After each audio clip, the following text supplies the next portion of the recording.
The ship descended through the thick, violet atmosphere of Torin, its thrusters roaring like a beast struggling to breathe. Evelyn Cross gripped the edge of her seat, knuckles white against the metallic frame. She had spent years preparing for this moment, the colonization of a new world, but nothing could have prepared her for what lay ahead.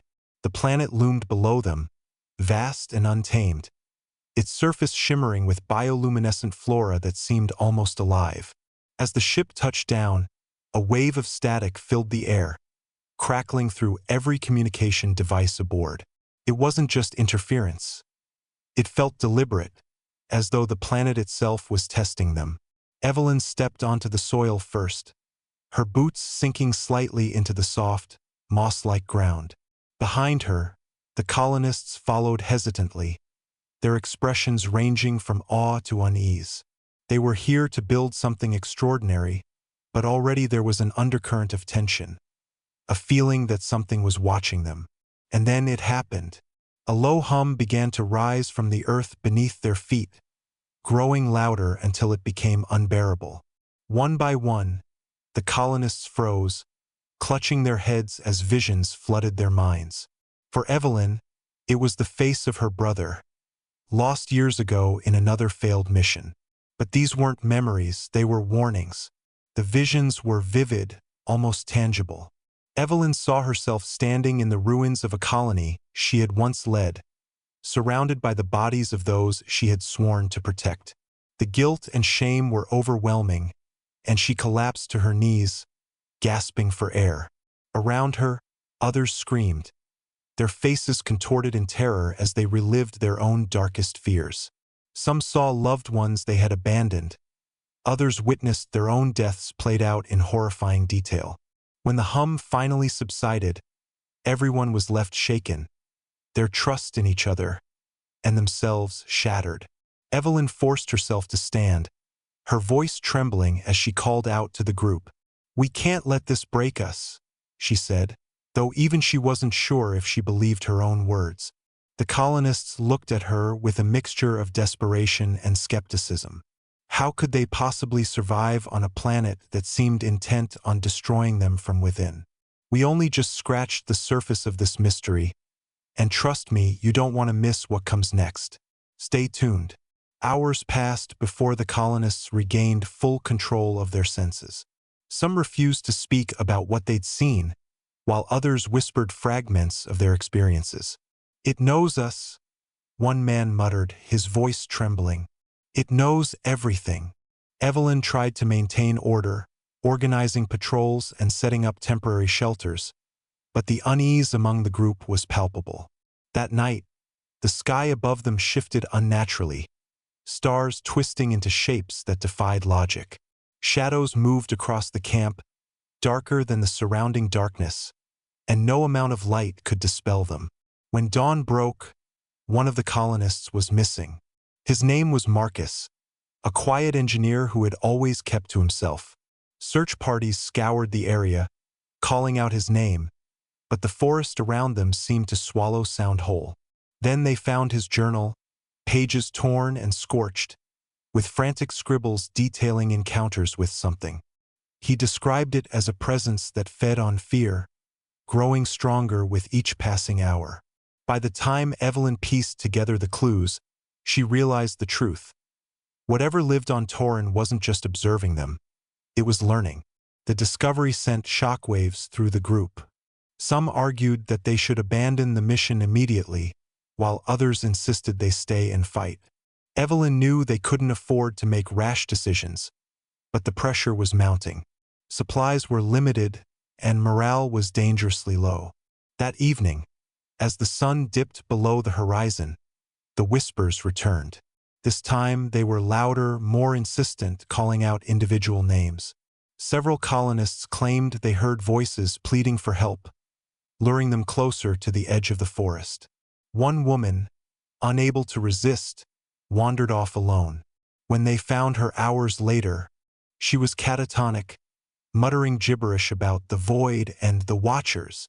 Evelyn knew then that they were dealing with something beyond comprehension, something that preyed on their deepest vulnerabilities. Each day brought new horrors, new challenges, and the line between courage and madness grew thinner with every passing hour. And we're only at the beginning of understanding how far this goes. Don't look away now. This is where things get truly terrifying. The colony's morale plummeted after Marcus's disappearance. People huddled together in groups, too afraid to venture far from the safety of the camp. Evelyn, however, couldn't afford to let fear take hold. She led a small team deeper into the wilderness, determined to uncover answers. The terrain grew stranger the farther they went. Trees twisted into impossible angles, rivers flowed uphill, and the air carried a faint metallic tang.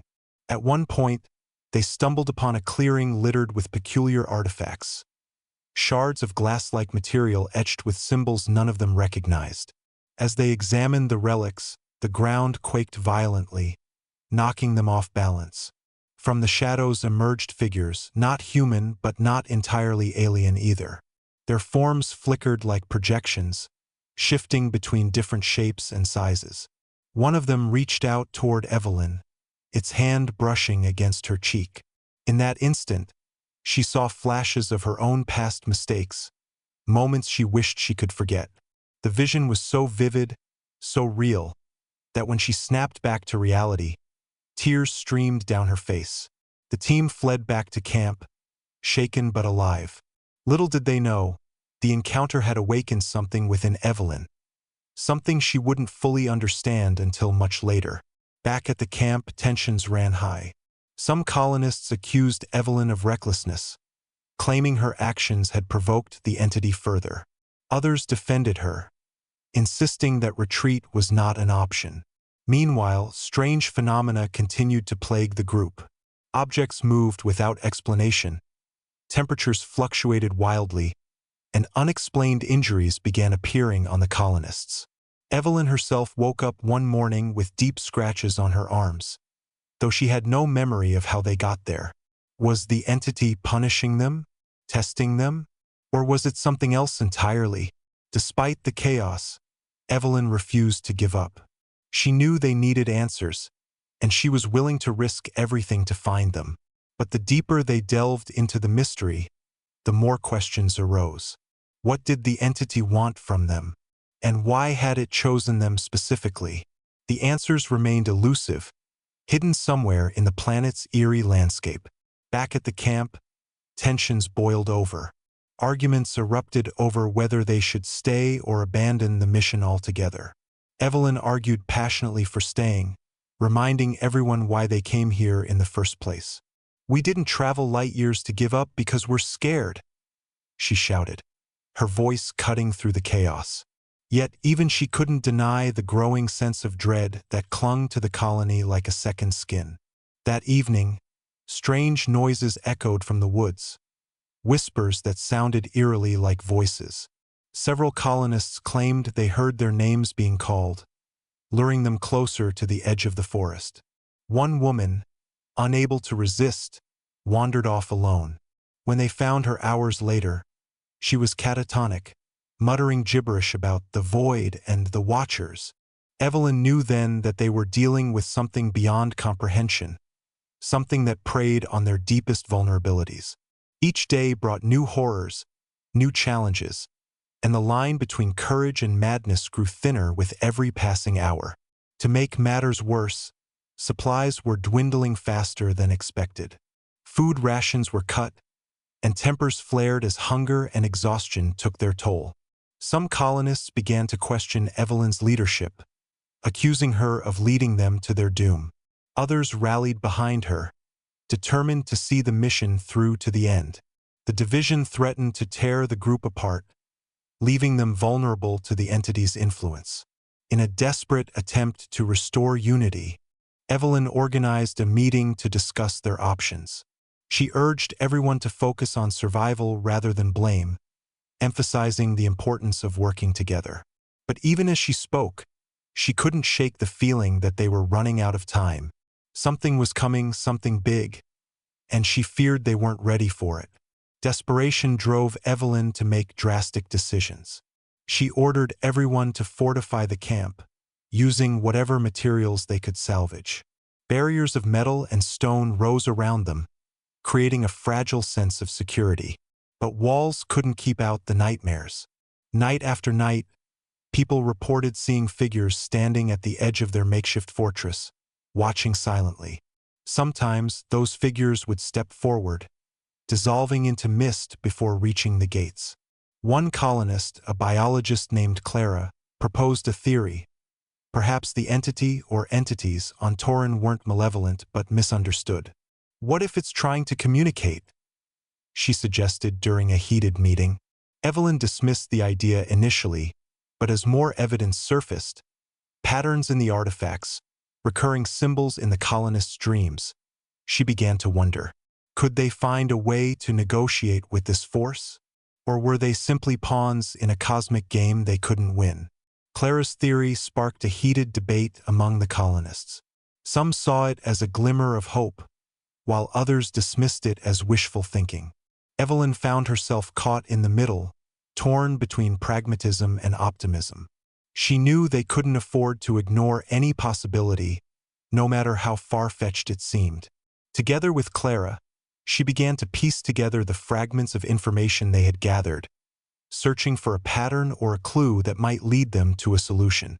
Their efforts were complicated by the increasing frequency of attacks. The entity seemed to grow bolder with each passing day, manifesting in more aggressive and unpredictable ways. Shadows loomed larger, whispers grew louder, and the visions became more intense. Evelyn knew they were running out of time. If they didn't find a way to confront the entity soon, it would consume them all. Clara's hypothesis led to a dangerous experiment. Using equipment salvaged from the ship, she constructed a device designed to amplify brainwave activity, hoping to establish contact with the entity. Evelyn reluctantly agreed to test it herself, knowing the risks involved. The machine emitted a low-frequency pulse that resonated throughout the camp, causing headaches and nausea. But then, something extraordinary happened. The air shimmered, and a figure materialized before them. A towering silhouette composed entirely of shifting shadows. Its voice, when it spoke, reverberated inside their skulls rather than their ears. "You trespass," it said, the words heavy with malice. Evelyn stood firm, refusing to show fear. "We mean no harm," she replied. "We seek understanding." The creature paused, tilting its head as though considering her words. Before it vanished, it left them with a cryptic message. "Fear binds you. Release it." The encounter left the colony divided. Some believed the entity offered a chance for peace, while others saw it as a trap.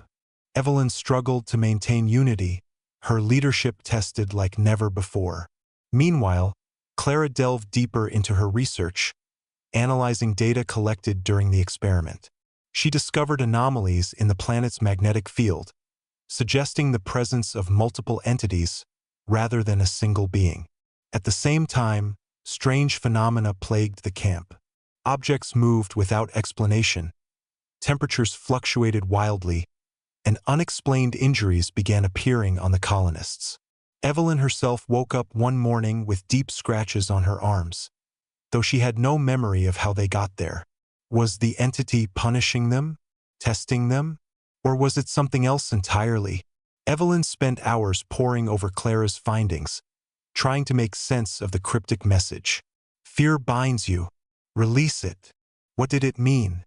Was it a warning or a challenge? She couldn't shake the feeling that the answer lay in confronting their own fears, not just as individuals, but as a group. Yet the thought of deliberately facing their worst nightmares was almost too much to bear. Still, she knew they had no other choice.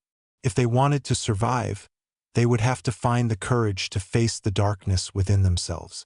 The encounter left the colony divided. Some believed the entity offered a chance for peace, while others saw it as a trap. Evelyn struggled to maintain unity, her leadership tested like never before. Meanwhile, Clara delved deeper into her research, analyzing data collected during the experiment. She discovered anomalies in the planet's magnetic field, suggesting the presence of multiple entities rather than a single being. At the same time, Strange phenomena plagued the camp. Objects moved without explanation, temperatures fluctuated wildly, and unexplained injuries began appearing on the colonists. Evelyn herself woke up one morning with deep scratches on her arms, though she had no memory of how they got there. Was the entity punishing them? Testing them? Or was it something else entirely? Evelyn spent hours poring over Clara's findings, trying to make sense of the cryptic message. Fear binds you. Release it. What did it mean? Was it a warning or a challenge? She couldn't shake the feeling that the answer lay in confronting their own fears, not just as individuals but as a group. Yet the thought of deliberately facing their worst nightmares was almost too much to bear. Still, she knew they had no other choice. If they wanted to survive, they would have to find the courage to face the darkness within themselves. To prepare, Evelyn organized a series of exercises designed to help the colonists confront their fears. She encouraged them to share their experiences, to talk about the visions they had seen and the emotions they had felt. Some were reluctant at first, but gradually they began to open up. One man spoke of losing his family in a fire. Another confessed to abandoning a friend during a previous mission. Each story was raw and painful, but also cathartic. Evelyn hoped that by acknowledging their fears, they could weaken the entity's hold on them. But the process was far from easy. As they delved deeper into their pasts, the visions grew more intense.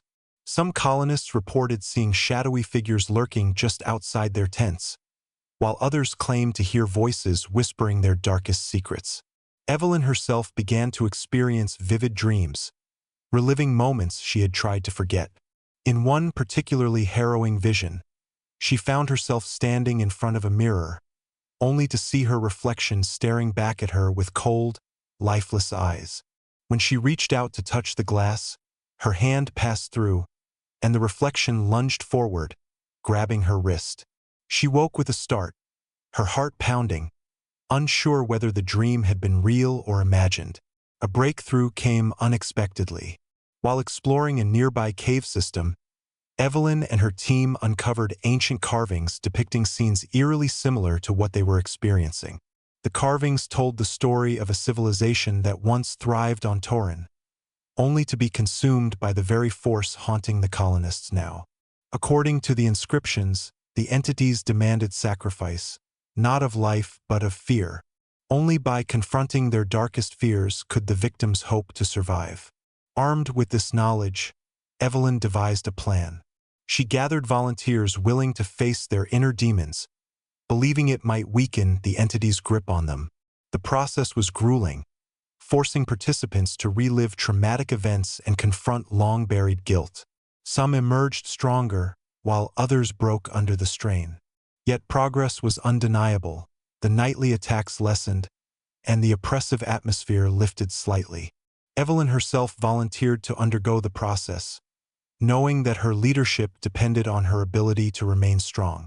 She entered a trance-like state induced by Clara's device, allowing the visions to wash over her.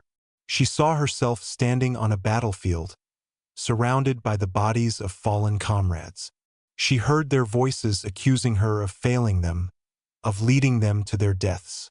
The guilt was overwhelming, but she forced herself to face it, to acknowledge her mistakes and forgive herself. When she emerged from the trance, she felt lighter, as though a weight had been lifted from her shoulders.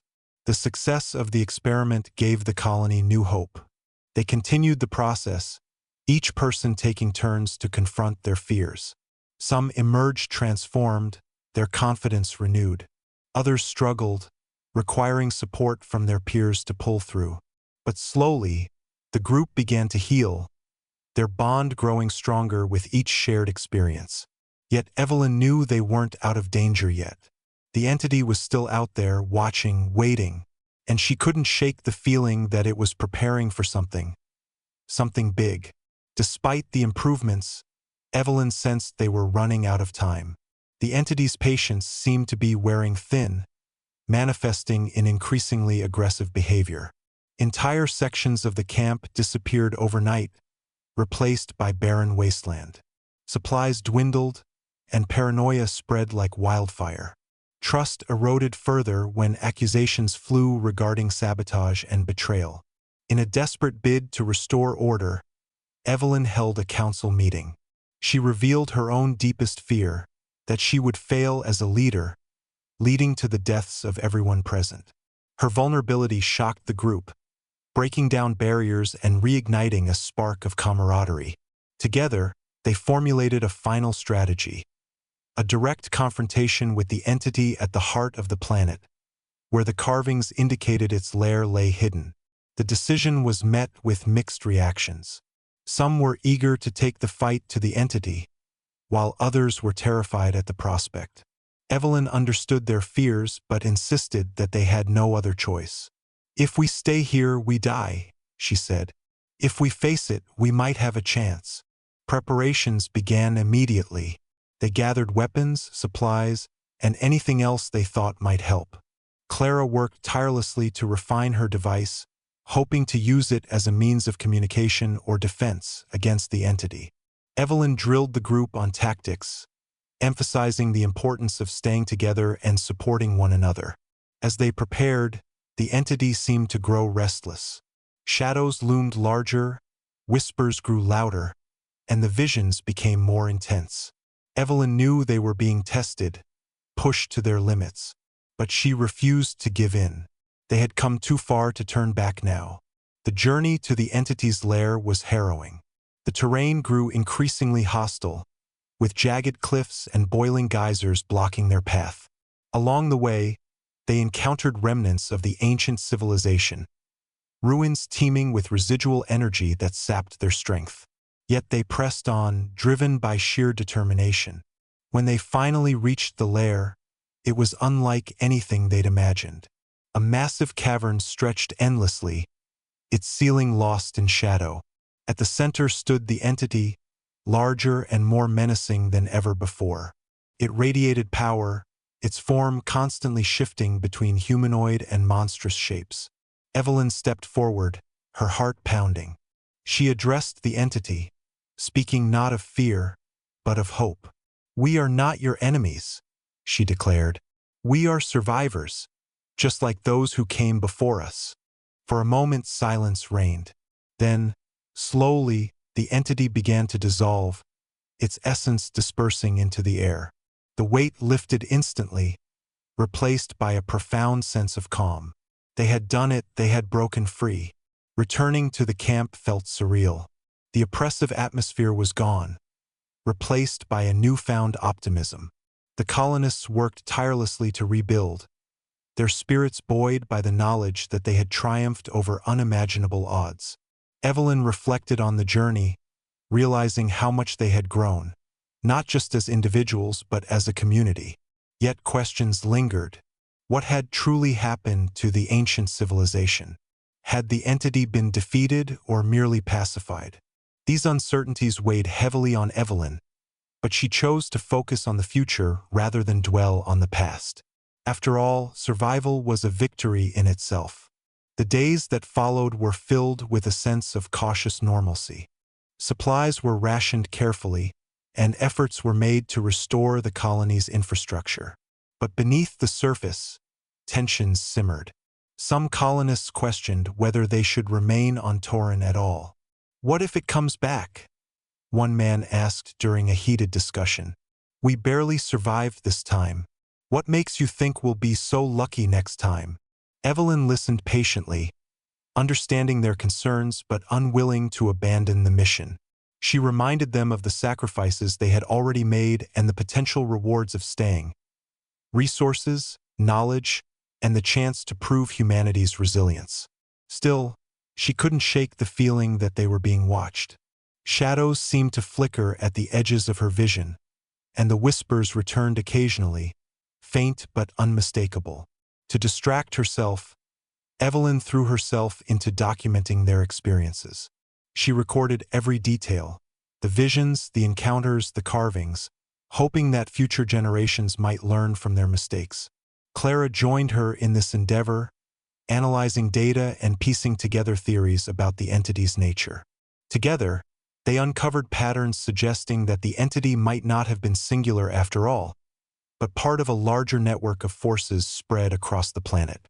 As they delved deeper into their research, Evelyn began to notice changes in herself. Her dreams became more vivid, almost prophetic, filled with images of places she had never seen and events that hadn't yet occurred. At first, she dismissed them as stress-induced hallucinations, but the accuracy of certain details unnerved her. One night, she dreamed of a hidden chamber deep within the forest, its walls covered in glowing symbols.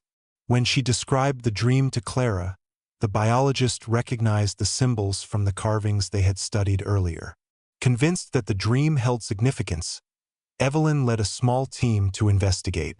The journey was arduous, fraught with treacherous terrain and unnerving phenomena. Trees seemed to shift position when they weren't looking, and the air grew heavier with each step.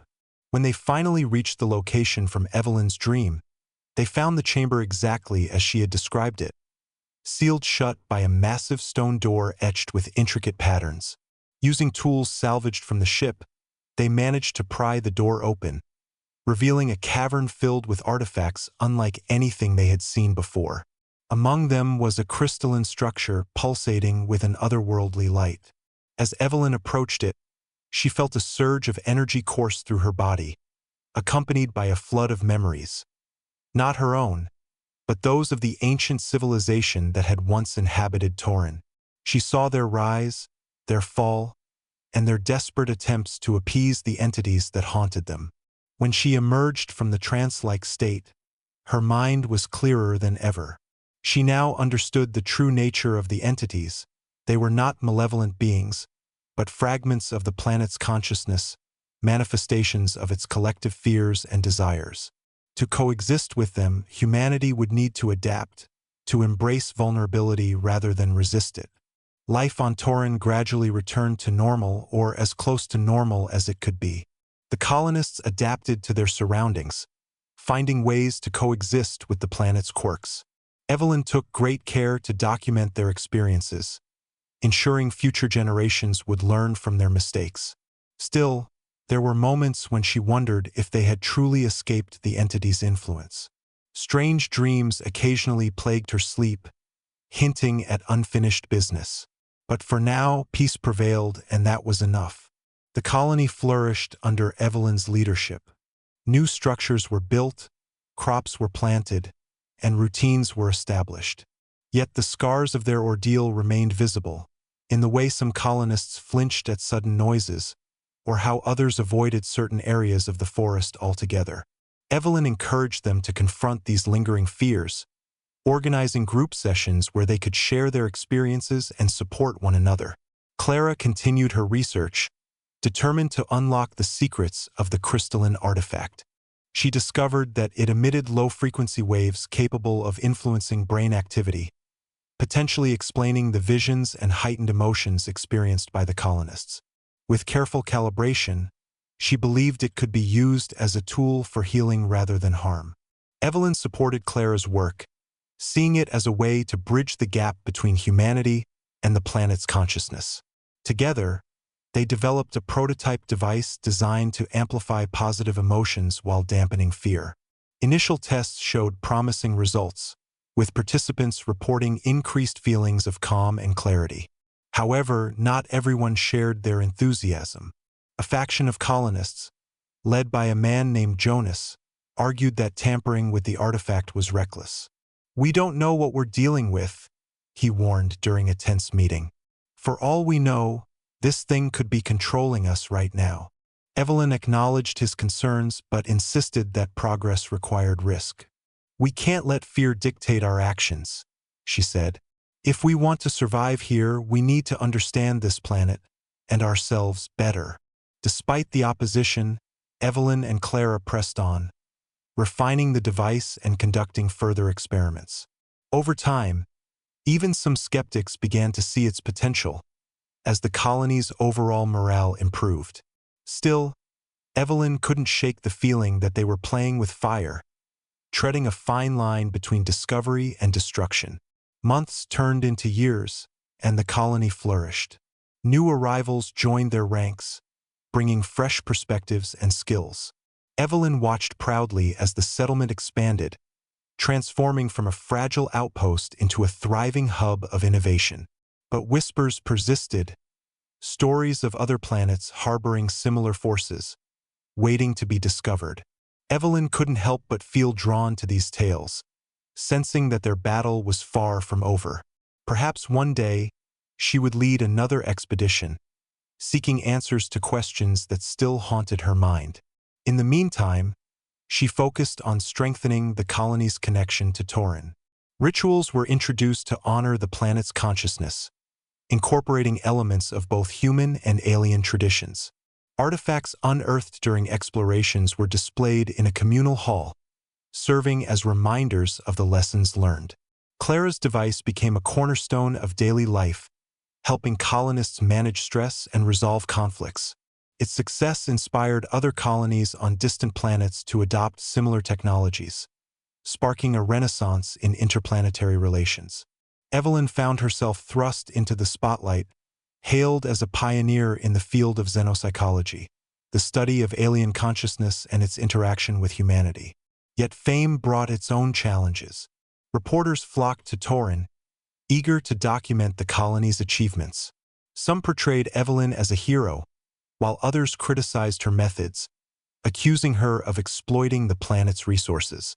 She handled the scrutiny with grace, using the platform to advocate for sustainable coexistence with alien ecosystems. Behind closed doors, however, she wrestled with doubts. Was she truly making a difference, or simply delaying the inevitable? The entities had retreated, but they hadn't disappeared. Every so often, she caught glimpses of shadows moving just beyond the edge of perception, reminding her that the balance they had achieved was fragile at best. The legacy of Torin lived on, inspiring countless others to explore the unknown. Evelyn's story became legend, a testament to human resilience and ingenuity. Yet she remained humble, always mindful of the sacrifices made along the way. In quieter moments, she often revisited the cave where they had faced the entity, searching for clues she might have missed. Though the carvings offered little new insight, they served as a reminder of how far they had come and how much farther they had yet to go. Her visits to the cave also revealed something unexpected: subtle changes in the environment. Plants grew taller, their bioluminescent glow brighter than before. The air carried a faint hum, reminiscent of the static they had experienced upon arrival. It was as though the planet itself was evolving, adapting to their presence. Evelyn shared her observations with Clara, who hypothesized that the entities might be attempting to communicate in a new way. Maybe they're trying to form a symbiotic relationship, she suggested. A partnership, rather than dominance. The idea intrigued Evelyn, but it also unsettled her. Could humanity truly coexist with such an enigmatic force? Or was it destined to repeat the mistakes of the past? Determined to find answers, she organized a series of expeditions to uncharted regions of the planet. Each journey yielded new discoveries: ancient ruins, strange creatures, and phenomena that defied explanation. Slowly, a picture began to emerge of a world far more complex and interconnected than anyone had imagined. Years later, Evelyn stood once again at the edge of the forest, gazing out at the horizon. The planet had changed her in ways she couldn't fully articulate, shaping her into someone stronger, wiser, and more compassionate. She knew their victory hadn't been perfect, but it had been real. As she turned to leave, a faint breeze rustled the leaves, carrying with it a whisper, "Thank you." Evelyn smiled, knowing they had earned their place among the stars. And with that, she walked back to the camp, ready to face whatever challenges lay ahead. If you enjoyed this thrilling journey, don't forget to subscribe for more captivating stories like this one. Hit the notification bell so you never miss an upload.